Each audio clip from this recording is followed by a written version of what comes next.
এই যে লম্বা দীর্ঘ সময়, এই সময়ে সবচেয়ে বেশি ধৈর্যের পরীক্ষাটা কে দিয়েছে? Definitely not sure. I feel because fortunately and unfortunately, our first son was born when I was in jail okay, oh in my god, 2007, oh my god. and I was in jail for about 18 months at a row. Then, and that happened right almost less than 2 years of marriage.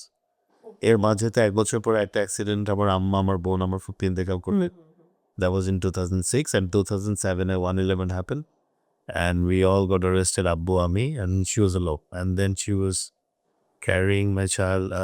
I got arrested in February, and my son was born in 1st of June. So 2007. alone. My mother-in-law is another character who sort of was like an angel for me. মানে আমার এই টাইমটাতে there was no one else. আর তখন দেশের পরিস্থিতি খুবই খারাপ ছিল। সাপোর্ট করার মতো She was the one who was here with my wife throughout that journey. So I think she was the most patient. And পরে কত 17 বছরও I don't think I was able to take care of the family or my sons or anything to that matter. আমি বাসায় থাকতে পারতাম না। So many cases, police cases. অনেকে আমার নেবার আছে যারা দেখেছে যে আমার বাসায় খালি পুলিশের গাড়ি আসে আর যায়। My sons also got pretty socially bullied at times because বাচ্চারা তো বুঝে না যে বারবার আমাকে কেন পুলিশ খুঁজছে বা why I'm going in and out of jail. So I think 5+ star rating প্রাপ্ত দেশের সর্বোচ্চ বিদ্যুৎ সাশ্রয়ী ওয়ালটন এসি স্মার্ট কমফোর্ট এখন নেক্সট লেভেলে। by far she is the most patient. এবার আমি তার মুখ থেকে শুনতে চাই যে ওই দিনগুলি সে কিন্তু বলছিলেন যে দ্যাট টাইম মানে আপনি একদম একা, তার উপর প্রেগন্যান্ট এবং পাশে কেউ নেই। ওই সময়টা কেমন ছিল? ওই সময়টা এখনো চিন্তা করলে আমার বুক কাঁপে। আসলে আমি চিন্তা করে আমি কিভাবে পার করেছি। একটা মনে হয় আল্লাহর রহমত না থাকলে বোধহয় এটা সম্ভব হতো না। আ করে ফেলেছি, মানে পার হয়ে গেছে আলহামদুলিল্লাহ। বাট এই যে এখন যে সময়টা পার করছেন বা এত লম্বা সময় পরে গিয়ে এই যে নির্বাচিত হওয়া, দায়িত্ব পাওয়া এবং দুটো মন্ত্রণালয়ের দায়িত্ব কিন্তু রয়েছেন অ্যাজ এ প্রধানমন্ত্রী হিসেবে তার। সো এখন কেমন ফিল হচ্ছে বা এবারের ঈদটাতে কেমন ফিল? সেজন্যই আমি বলছিলাম যে এটা আমার কাছে স্পেশাল এই কারণে, কারণ ও একটা আ চিন্তা ধারা থেকে ও বহুত প্যাশনেট আরকি রাজনীতির ব্যাপারটাতে, এবং হাজারীর মানুষের জন্য তার একটা বিশেষ সফট কর্নার আছে।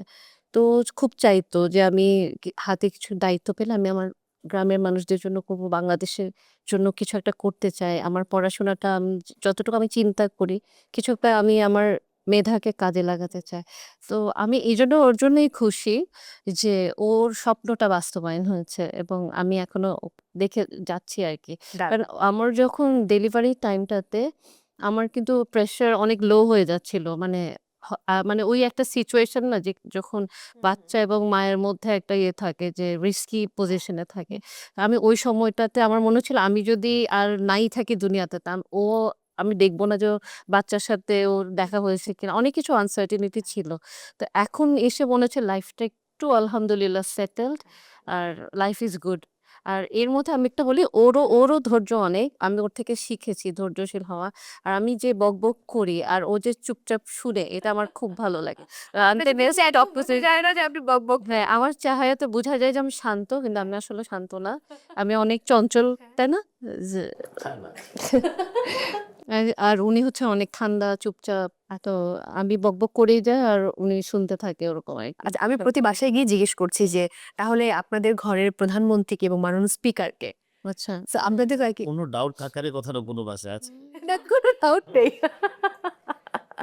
সো বাজেট পাস কে করে? এটা আমার কমন প্রশ্ন সবার বাসাতে গিয়ে। বাজেট? ওই বাসা হ্যাঁ। মানে একদম নিজেই ঠিক করেন যে কত কি হবে? তারপর কি ওখান থেকে কোনো কিছু দরকার হয় নাকি নিজেই সব যেটা লাগছে এত টাকা এখন দিতে হবে? না, আমি এইটা আমাদের ওনার বাজেট পাস হয়ে যায়।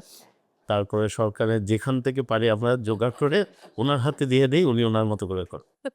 কারণ বাকিটা তো তাকেই সামলাতে হয়। কখনো কি বাজার করেন তিনি? হুম, করেন? হুম। মানে ফ্রাইডেতে জুমা পড়তে গেলে ওই আসার পথে কোনো একটা সুপার স্টোরে ঢুকে অনেকগুলা বাজার করে নিয়ে আসে। বাহ! হ্যাঁ, করে। আপনি নিজে করেন? আমি নিজে খুব কম। খুব স্বাভাবিক। কখনো এমন হয়েছে যে একটা সময় তো বাংলাদেশ সুপ্রিম কোর্টের দায়িত্বপ্রাপ্ত যেহেতু ছিলেন ওখানে আইনজীবী হিসেবে ওখানে কাজ করতে হতো, লম্বা সময় দিতে হতো। আবার এখন যেহেতু রাজনীতি নিয়ে খুব বেশি ব্যস্ত, আগেও রাজনীতি নিয়ে অনেক ব্যস্ত ছিলেন তিনি।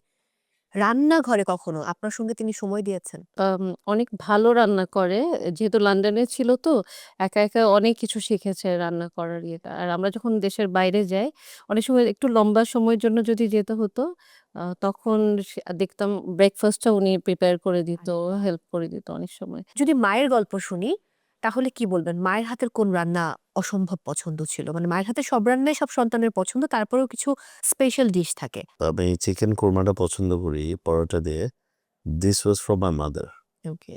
মানে উনিও ঈদের সময় করতো বা মানে যে কোনো জায়গায় এটা করতো, এটা কন্টিনিউ করছে। I think she use to cook roast, chicken রোস্টটা খুব ভালো বানাতো। তো এই কয়টাই এরকম আমার মানে সবচেয়ে মনে পড়ে। আর অনেক মেজবানে চপও বোধহয়। হ্যাঁ, ল্যাম্ব চপও she use to make very good lamb chops. দারুণ।